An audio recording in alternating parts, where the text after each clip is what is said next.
Welcome back.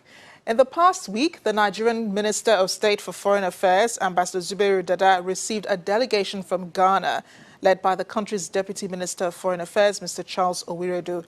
They discussed measures to ameliorate challenges faced by Nigerian traders to move their goods into Nigeria due to the ongoing temporary closure of the land borders.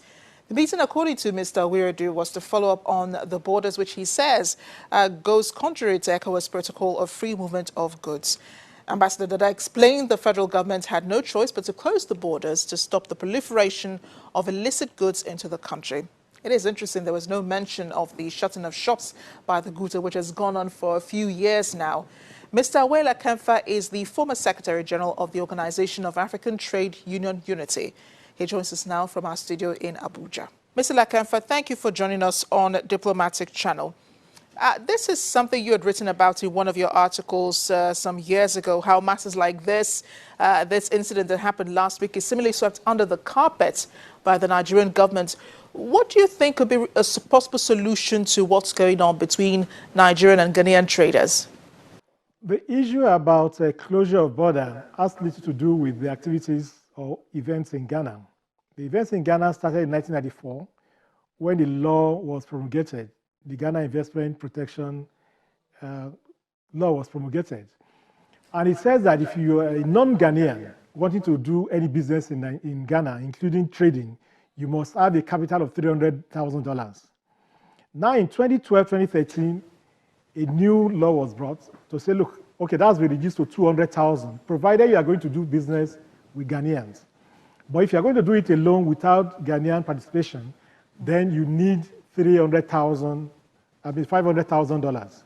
But if you're going to do it as a company and invest in imported goods, you must have $1 million. And so you have a minimum of $200,000 for you to invest or to do any business in Ghana. So you find that a street trader, an hawker, is expected to produce $200,000. If a Nigerian trader has $200,000, I'm not sure he will leave Nigeria to go and start running on the streets of Accra. Yeah, right. So should Ghana reform these retail laws because they are watertight? I mean, if you read them, I've taken some time to look at Section 28 and Section 40. They all list out, the services that are allowed by that are not, so that they're prohibited from foreigners participating in Ghana. Should these laws be reviewed or reformed? Well, the laws are against the ECOWAS protocol.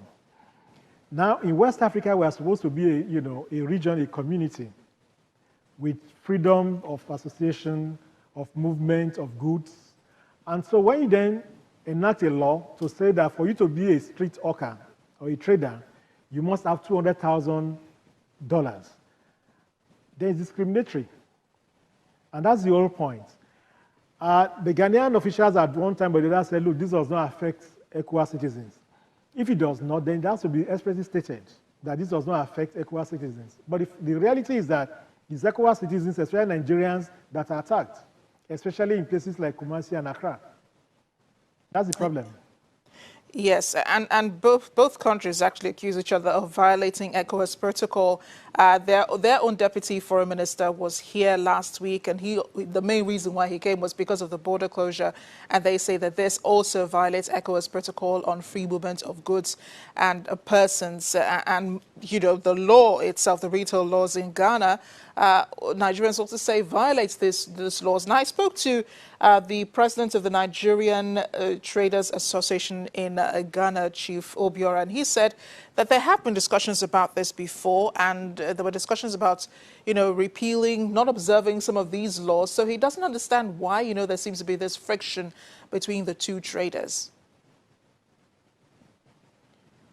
Well, yes, there were attempts to review this law in 2012 and 2013. Finally, the then president of Ghana, in 2015, John Mahama suspended the entire law. But you see, there was a revival of some nationalism or sub-nationalism in Ghana, especially by the Ashantis. And you have a new president called Akufo. So he comes in, and the whole thing starts all over again. The Ministry of Trade brings out circulars and says Nigerians foreigners must obey the law. And they were not discriminating. They were not saying, oh, foreigners accept ECOWAS citizens. They were not doing that. And so whenever that is done, it's a pattern now. The ministry comes out, brings out a circular to warn foreigners from participating in trading in Ghana unless it's in accordance with the law. And when there are protests, the ministry withdraws the circular, and then the Ghana Union of Trade Association then moves in and then starts closing shops. And so you find a pattern that the ministry comes out, brings out the policy, withdraws it, and then the traders will move in to enforce it, especially in Kumasi and in Accra. Is this an action? As for the border closure, yes. Okay. No, go on. Sorry, as for the border closure, it is true that the border closure by Nigeria also violates the ECOWAS protocol. Yes, it's true. However, the Ghanaians have been at this for 6-7 years now. So the closure of the Nigerian border just recently is not the direct cause for this. There is the looming fear of a repeat of what happened in the past, the expulsion of citizens from both countries, Ghana and, of course, Nigeria. No one wants that. No one wants to mention the X word, xenophobia, which has happened in South Africa recently. But what would you say really is the problem between Nigerian traders and Ghanaian traders? Because, we're supposed to be brothers, right? We're all supposed to be working towards a particular goal. What really is the issue? I think the issue is that Ghana lost its bearing after the overthrow of Kwame Nkrumah. Kwame Nkrumah was a focused leader who thought things through for Ghana and for Africa also. We never had that opportunity of having a great leader like Nkrumah, but since Ghana lost Nkrumah, they've lost direction also. Because for them, it was about some majority running the country. The Ashantis must run the country with the Fantis if possible. And Nkrumah comes from a small area called Nkrufo. And they just thought, oh, this man shouldn't be our president. If you remember, when Ghana became independent, they actually carried out armed struggle in the Ashanti area. In Accra itself, the Gas also carried out some struggle. And the border with Togo, they have also carried out some struggle. So since Ghana lost Nkrumah, they lost direction. As for Nigeria, we really never really had a direction. So what should we do now in light of what's going on?